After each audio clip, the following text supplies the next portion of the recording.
Break के बाद एक बार फिर से स्वागत है आप सभी का सी न्यूज भारत पर। वक्त हो चुका है न्यूज बुलेटिन का। बुलेटिन में बात होगी बलिया की, जहां लोकसभा चुनाव से पहले नेताओं का चुनावी दौरा शुरू। आगे बात करेंगे बयाना की, जहां रिटायरमेंट पर बयाना पहुंचे सूबेदार का किया सम्मान, और बताएंगे कैसे रोहतास में पिता की हत्या करने वाले कलयुगी पुत्र को पुलिस ने दबोचा। इन तमाम खबरों पर करेंगे विस्तार से चर्चा। खबर बलिया से है, जहां लोकसभा चुनाव से पहले नेताओं का चुनावी दौरा हुआ शुरू। बलिया लोकसभा सीट 72 से कैप्टन वैभव सिंह उर्फ सोनू भैया ने ठोका अपना ताल। भारतीय जननायक पार्टी ने बलिया लोकसभा सीट से अपना उम्मीदवार बनाया है। टिकट मिलते ही कैप्टन वैभव सिंह ने गांव-गांव में जाकर अपना जनसंपर्क तेज कर दिया है। कैप्टन वैभव सिंह ने कहा कि हमारा चुनावी नारा है, कोई सताए हमें बताए, और कहा कि हम सिर्फ शिक्षा और बेरोजगारी की बात करेंगे। जो बेरोजगार है, जो शिक्षित नहीं है, यहाँ पर हम उनकी लड़ाई लड़ेंगे। मैं कैप्टन वैभव सिंह यहाँ पिपना बनैता ग्राम का रहने वाला निवासी हूँ, और इस बार आपके 72 लोकसभा प्रत्याशी के रूप में भारतीय जननायक पार्टी ने मुझे ये सौभाग्य प्राप्त किया, और मैं अब बलिया की जनता के लिए उनके समक्ष उनकी परेशानियों को सबको समाधान और न्याय दिलाने आया हूँ। क्या एजेंडा रहेगा चुनाव का? चुनाव का एजेंडा यही है, कोई सताए हमें बताए, और हम सिर्फ और सिर्फ शिक्षा और बेरोजगारी की बात करेंगे। इसके अलावा हमको कुछ नहीं आता, हमने कुछ नहीं सीखा है। हमने शिक्षा ली है, हमने रोजगार दिया है, और जो बेरोजगार हैं यहाँ पे, जो शिक्षित नहीं हैं यहाँ पे, उनके हक की लड़ाई हम शुरू करेंगे। मुद्दा ये है कि बलिया ने सहस्त्रों वर्ष से, बलिया का नाम पंडित जवाहरलाल नेहरू ने अपने डिस्कवरी ऑफ इंडिया बुक में भी लिखा था। बलिया भारत से पहले आज़ाद हो चुका था, लेकिन बलिया को कुछ सम्मान आज तक नहीं मिला है। यहाँ का बलिया से सी न्यूज संवाददाता आनंद दुबे की रिपोर्ट। भारतीय सेना में 28 साल की सेवा के बाद सूबेदार प्रताप सिंह कावर रिटायरमेंट पर सोमवार को अपने पैतृक गांव बयाना के गांव नगला छैला शाहपुर आए। सूबेदार प्रताप सिंह ट्रेन से बयाना स्टेशन पर पहुंचे, जहां पूर्व सैनिक संघ और सैकड़ों लोगों ने उनका माला साफा पहनाकर जोरदार अभिनंदन किया। रिटायर्ड सैनिक का लोगों ने डीजे और बैंड बाजों के साथ खुली जीप में बयाना कस्बे के प्रमुख मार्गों से होकर जश्न मनाते हुए जुलूस भी निकाला। जुलूस का रास्ते में कई स्थानों पर स्वागत भी किया गया। पूर्व सैनिक संघ के अध्यक्ष बलराम कावर ने बताया कि सूबेदार प्रताप सिंह 20वीं ग्रेनेडियर बटालियन में तैनात थे, जो 28 साल की सेवा के बाद रिटायरमेंट पर अपने घर पहुंचे हैं। इस दौरान सूबेदार प्रताप सिंह ने कहा कि सेवा काल में कई दुर्गम स्थानों पर पोस्टिंग रही, लेकिन भारत माता की सेवा का जज्बा ऐसा रहा कि कभी कोई दिक्कत नहीं आई। प्रताप सिंह ने कहा कि वे अब अपने गांव और आसपास के युवाओं को सेना भर्ती की निःशुल्क ट्रेनिंग देंगे। उन्होंने कहा कि सेना में अनुशासन सबसे महत्वपूर्ण चीज है। अगर इसी तरह सभी लोग अपने जीवन में अनुशासन को अपनाएं तो सफलता निश्चित मिलेगी। जय हिंद। आज बहुत बड़ा खुशी का दिन है। हमारे बीच में बहुत कठिन परिस्थितियों का सामना करने के बाद में अपनी पूरी जो सेवा दे करके सेना में देश की सेवा करके सकुशल आप सब हम सब के बीच में हमारे भाई सूबेदार प्रताप सिंह गांव नंगला छैला अपनी 28 वर्ष की सेवा दे करके 20वीं ग्रेनेडियर बटालियन से सेवानिवृत्त होकर आए हैं।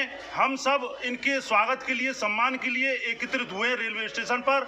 हम भगवान से आशा करते हैं और कामना करते हैं आपका जीवन सुखमय और आनंदमय हो। राम राम साहब, जय हिंद। भारत माता की जय। भारत माता की जय। भारत माता की जय। इंकलाब जिंदाबाद। इंकलाब जिंदाबाद। इंकलाब जिंदाबाद। आदरणीय भूतपूर्व संगठन कमेटी का मैं हार्दिक अभिनंदन और स्वागत करता हूं कि जो मेरा इस स्टेशन पर और आप लोग एकत्रित होकर और समय निकाल के जो मेरा स्वागत किया है, इसका मैं तहे दिल से स्वीकार करता हूं। और आशा करता हूं कि और आने वाले ऐसे सैनिक का सबका सम्मान और मान सम्मान हो। और ये बहुत ही अच्छी गौरव की बात है कि जो ये मीटिंग या संगठन कमेटी बनाई हुई है, इससे बहुत ही हमारे समाज इलाके के अंदर और प्रगति उन्नति होती है और इससे सबक मिलता है। जय हिंद। बयाना से सीनू संवाददाता लोकेंद्र शर्मा की रिपोर्ट। जौनपुर के शाहगंज नगर के डाकखाना तिराहा स्थित विशाल भारत संस्थान कार्यालय का उद्घाटन विशाल भारत संस्थान के राष्ट्रीय अध्यक्ष राजीव श्री गुरु के द्वारा किया गया। राष्ट्रीय अध्यक्ष के आगमन पर लोगों ने फूल माला से उनका स्वागत किया। कार्यालय के उद्घाटन के दौरान डॉक्टर राजीव श्री गुरु ने कहा कि यदि सभी एक होकर रहें तो इस देश से दंगे और छुआछूत समाप्त हो जाए। संघ मुसलमान का दुश्मन नहीं बल्कि विश्वसनीय दोस्त है। हम मुसलमानों या किसी के बारे में टिप्पणी नहीं करते हैं। हम जिस तरह से भगवान श्री राम का इज्जत व सम्मान करते हैं, ठीक उसी तरह हम पैगंबर मोहम्मद साहब का भी सम्मान करते हैं। हिंदू और मुसलमान के बीच लोगों ने अभी तक विवाद पैदा किया। अब तो हम संवाद की स्थिति ला रहे हैं और संघ सभी भारतीयों के लिए, संघ भारत, भारतीयता और भारत की रक्षा के लिए हमेशा दृढ़ संकल्पित है।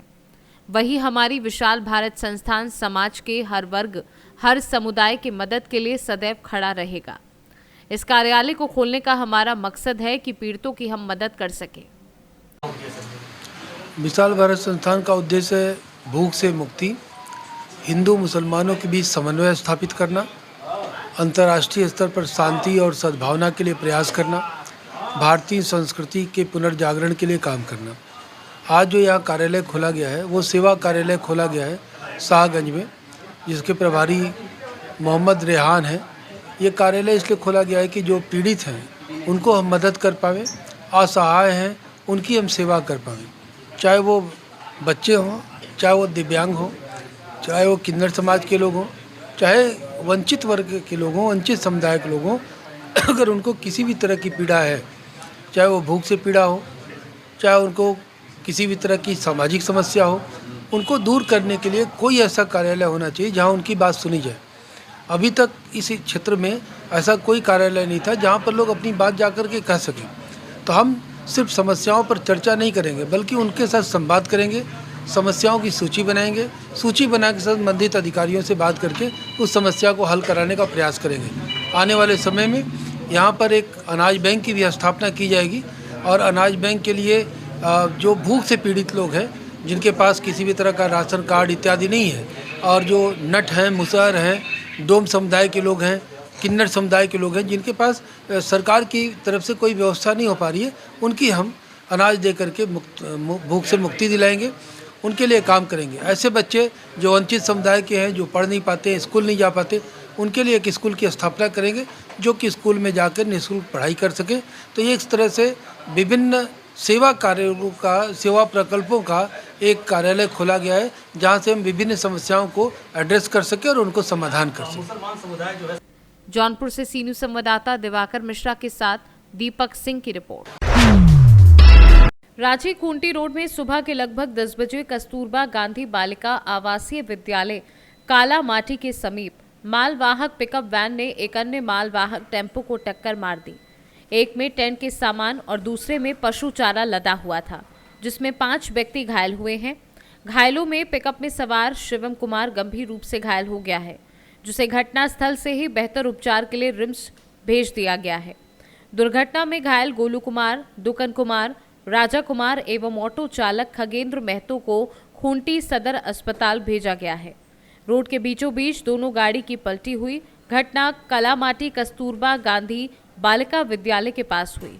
घटना की जानकारी मिलते ही खूंटी थाना की टीम घटनास्थल पर पहुंची एवं घायलों को उपचार के लिए सदर अस्पताल भेजा एवं सड़क पर पलटी गाड़ियों को सीधा कराकर यातायात चालू कराया।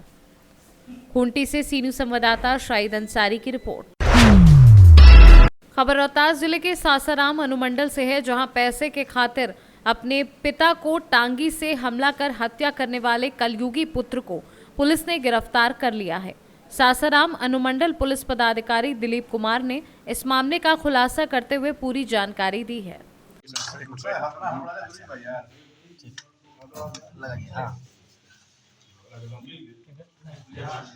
मुफस्सिल थाना अंतर्गत सासाराम मुफस्सिल थाना अंतर्गत 8 जनवरी 2024 को संध्या करीब 6:30 बजे धुआं गांव के निवासी हरिप्रसाद सिंह वो शाम में संध्या में अपने खेत पे पटवन कर रहे थे।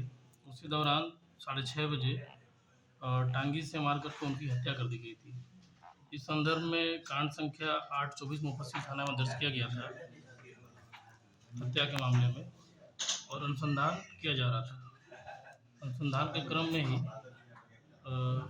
ये बात सामने आई कि जो वादी है उनका लड़का धनजी सिंह, उसके द्वारा ही अपने पिता की हत्या की गई। इस संदर्भ में पूछताछ की गई। धनजी सिंह जो कि इस कांड में हत्यारा है अपने पिता का, उसके द्वारा यह बताया गया कि पैसे और ज़मीन के विवाद को लेकर के उसने अपने पिता की हत्या की है। थाना अंतर्गत 8 जनवरी 2024 को संध्या करीब 6:30 बजे धुआं गांव के निवासी हरिप्रसाद सिंह वो शाम में संध्या में अपने खेत पे पटवन कर रहे थे। उसी दौरान 6:30 बजे टांगी से मारकर के उनकी हत्या कर दी गई थी।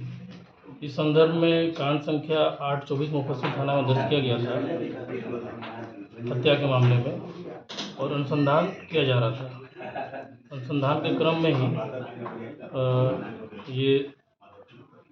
ये बात सामने आई कि जो वादी है उनका लड़का धनजी सिंह, उसके द्वारा ही अपने पिता की हत्या की गई है। इस संदर्भ में पूछताछ की गई। धनजी सिंह जो कि इस कांड में हत्यारा है अपने पिता का, उसके द्वारा यह बताया गया कि पैसे और ज़मीन के विवाद को लेकर के उसने अपने पिता की हत्या की है। मैंने पुत्र ही पिता को हत्या कर दिया। हाँ, इसमें पुत्र ने ही अपने पिता की हत्या की है पैसे और ज़मीन संबंधी विवाद को लेकर। रोहतास से सी न्यूज़ संवाददाता पंकज कुमार की रिपोर्ट। फिलहाल के लिए बुलेटिन में बस इतना ही। देश और दुनिया की बड़ी खबरों के लिए कहीं नहीं जाइए और देखते रहिए सी न्यूज़ भारत।